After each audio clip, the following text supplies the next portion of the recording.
Gepleyer Adatlyk Radiosu, hormatly dinleyijiler, efirde siz bilen men Hudaýberdi Hally. Türkmenistanyň hususy dermanhanalaryň ýapylýan baradaky maglumat bilen habarlar gündeligimizi dowam etdirýäris.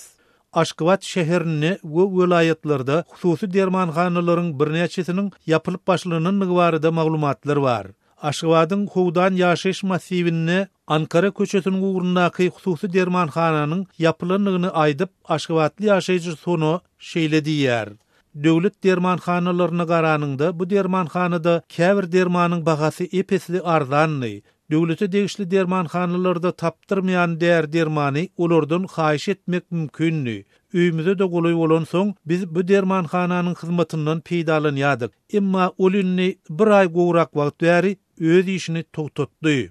Hususy dermanhanalaryň öz işini togtatmagynyň esas sebäbi daşary ýurtlardan gelýän dermanlar üçin gerekli meşwerde döwlet tarapyndan konversiýasiýa edilmeýänligi sebäp diýen maglumatlar bar. Olarda dermanyň arzanrak satylýanlygy üçin döwlet dermanhanalarynyň sowdasynyň pese düşmegi bilen baglydygyny aýdýan ýaşaýjylarym bar.